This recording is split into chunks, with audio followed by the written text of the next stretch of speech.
oldest one is the Rig Veda, which is composed during the early Vedic age, and it contains 1028 hymns sung in the praise of various gods and goddesses like Agni, Varun, and Indra of the Aryans.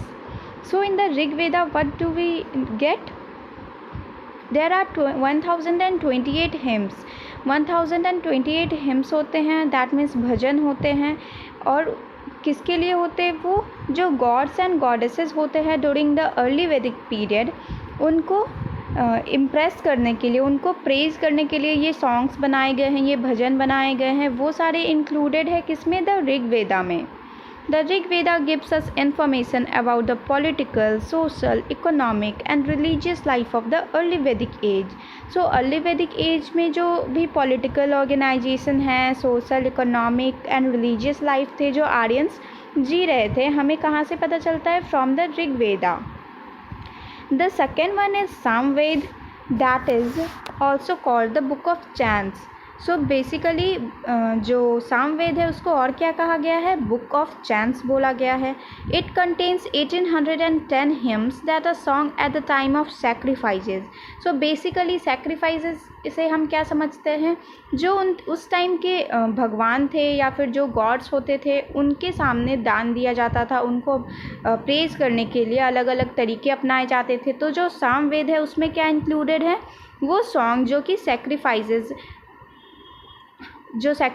होते थे उस time पे, जो song गाए जाते थे, जो भजन गाए जाते थे, वो है included in the Samaveda. The third one is the Yajurveda. It is also called the book of sacrificial prayers.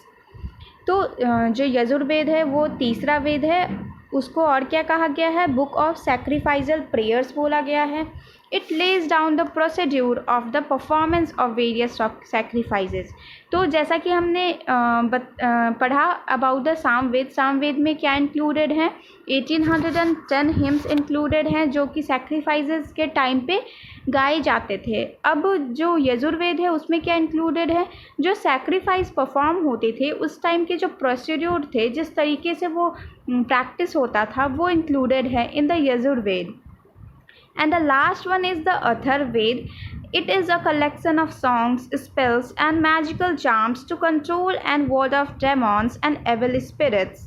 So Atharvaveda में जो नेगेटिव एनर्जी होती है, जो नेगेटिव चीज़ें होती है, जो एवल स्पिरिट्स होती है या जो डेमॉन्स होते हैं, ये बिलीव होता था कि वो एग्जिस्ट करते हैं. तो उनको दूर रखने के लिए अपने सोसाइटी से जो भी सॉन्ग्स और स्पेल्स और मैजिकल चार्म्स होते हैं उनको इसमें लिखा गया है, ताकि वो प्रैक्टिस हो, जब वो गाया जाए तो पॉजिटिव एनर्जी जो है वो हमारे आसपास बनी रहे.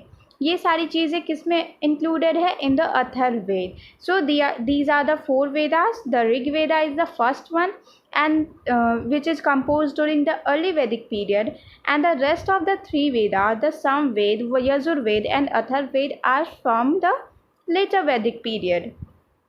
So all the Vedas, the Upanishads, the Purans, the epics, they are togetherly called the Vedic literature, या फिर हम उसे क्या कहते हैं? वैदिक साहित्य भी कहते हैं.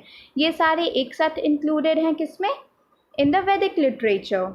The period when the Vedas were written in the Vedic way of life thrived is called the Vedic age. This period roughly lasted from 1500 BC to 600 BC.